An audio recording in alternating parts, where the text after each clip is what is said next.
আজকে তো আমি নিজের হাতে নিজের জন্য জামা বানালাম। অনেক তো মানুষের হাতে বানানো জামা পরেছি, কিন্তু নিজের হাতের বানানো জামা পরার মজাই আলাদা। এখানে যেন মিশে আছে ভালোবাসা আর পরিশ্রম। আসসালামু আলাইকুম সবাইকে, কেমন আছো সবাই? আশা করছি সবাই অনেক অনেক ভালো আছো। আল্লাহর রহমতে আমিও অনেক ভালো আছি।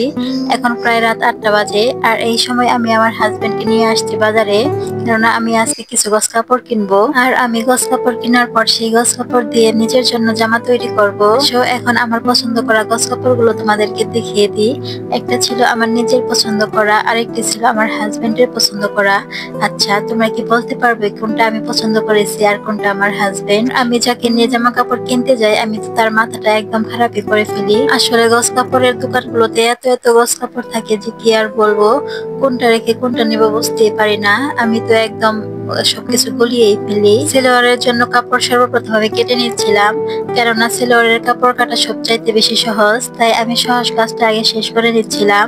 প্রথমে আমি একটা সেলোয়ারের কাপড় কেটে নিয়েছি, তারপর ওই কাটা কাপড়গুলো দিয়েই আরেকটা সেলোয়ারের কাপড়ের উপরে শুধু বসিয়ে বসিয়ে কেটে নিচ্ছিলাম। এরপর এখন আমি আমার জামা বানানোর জন্য জামার কাপড়টাকে মেপে নিচ্ছিলাম। আসলে জামা কাপড় বানানো তো অনেক বেশি সহজ যদি সেটা পারি তাহলে, আর যদি না পারি তাহলে তো এই কাজটাকে অনেক বেশি কষ্টের মনে হয়। শুরুতে প্রথম প্রথম জামা কাপড় বানানো শেখার পর যখন নিজের জন্য জামা বানাতাম, তখন সেই জামাটা বানাতে কি যে কষ্ট হতো কি আর বলবো। কাপড়গুলোকে উল্টা পাল্টা করে কেটে ফেলতাম, আবার মাঝে মাঝে উল্টা পাল্টা করে সিলিয়েও ফেলতাম, কি যে কষ্ট কি আর বলবো। কিন্তু এখন করতে করতে এই কাজগুলোকে আমার কাছে অনেক বেশি সহজ মনে হয়। এখন তো আর কোনোভাবে ভুল হয় না। প্রথমে আমি আমার একটা জামা কেটে নিয়েছি, তারপর আরেকটা জামা কাটার জন্য আগের জামাটাই শুধু উপরে বসে বসে কেটে নিচ্ছিলাম। আসলে দুইটা জামাই তো আমার জন্য বানাবো, তাই একটার মাপ দিয়ে আরেকটা কাটতে পারছিলাম খুব সহজেই।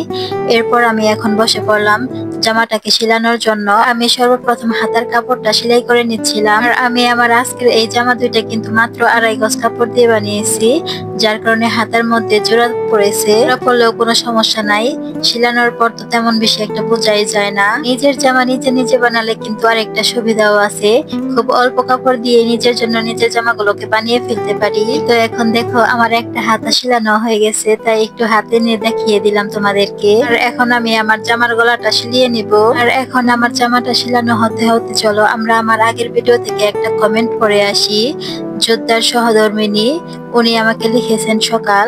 আপনাকে থ্যাংক ইউ সো মাচ আমাকে কমেন্ট করার জন্য। আমার ভিডিওগুলো তোমাদের কাছে কেমন লাগে তা কিন্তু আমাকে অবশ্যই অবশ্যই জানিয়ে দিও। কথা বলতে বলতে এই তো এখন আমার জামাটা বানানো শেষ হয়ে গেল, পরেও নিয়েছি। মাশাআল্লাহ, নিজের কাছে নিজেকে দেখতে কিন্তু অনেক বেশি সুন্দর লাগতেছিল।